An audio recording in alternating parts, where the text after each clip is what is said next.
بسم اللہ الرحمن الرحیم۔ حضرت جنید بغدادی رحمۃ اللہ تعالی علیہ ایک دن نماز پڑھ کے باہر نکلے تو وہ ایک شخص ملا، کہنے لگا بابا جی بڑی نمازیں پڑھتے ہو، بڑا اللہ اللہ کرتے ہو، تو یہ آپ کی پھوکے شوکے یہاں پہ چلتی ہیں یا باہر بھی چلتی ہیں؟ بڑا نماز پڑھتے ہو، اللہ اللہ کرتے ہو، بڑی تسبیح چلاتے ہو، یہ ادھر ہی چلتی ہے کہ باہر بھی چلتی ہے؟ آپ نے فرمایا آپ نے کہاں چلوانی ہے؟ اس نے کہا یہ ساتھ ہی نا جی ایک جنگل ہے، تو وہاں پہ 3 شرابی ہیں، بڑی شراب پیتے ہیں، تو ان کا بھی کوئی حل کر دیں۔ آپ نے فرمایا ہو گیا۔ اب گئے وہاں پہ، اب انہوں نے دیکھا حضرت آ گئے، بھاگنے لگے۔ فرمایا ٹھہرو یار، میں بھی تو یہی کام کرنے آیا ہوں۔ اس نے کہا اچھا آپ نے بھی یہی کام کرنا ہے شراب والا؟ آپ نے کہا آپ جو شراب پیتے ہیں نا وہ نہیں ہے، ہمارے پاس کوئی اور ہے۔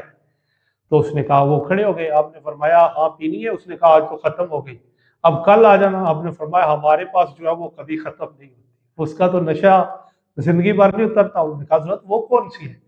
آپ نے فرمایا چلو وضو کرو۔ وضو کیا، فرمایا میرے پیچھے کھڑے ہو جاؤ۔ کھڑے ہوئے، سجدہ کروایا، اب مالک سے التجا کی، کریم تیری بارگاہ میں نے پیش کیا ہے ان کے گناہوں کو، ان کا منہ تو میں نے دھلوایا ہے، ان کا دل آپ نے دھونا ہے۔ اب ان پہ فضل ہوا، سجدے سے سب اٹھے تو ان کے گناہ بھی معاف ہو گئے اور اللہ والوں کے ساتھ لگے اور نسبت ہوئی تو اللہ تعالیٰ نے انہیں نیک بنا دیا۔ تو یہ ہے کہ کوئی بھی عمل کیا جائے، ذکر کیا جائے، عبادات کی جائے تو مالک اس سے آپ کی زندگی میں ایک چینجنگ لاتا ہے، وہ کریم ہے۔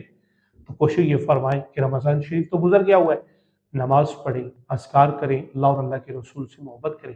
اللہ تعالیٰ مجھے اور آپ کو عمل کی توفیق عطا فرمائے۔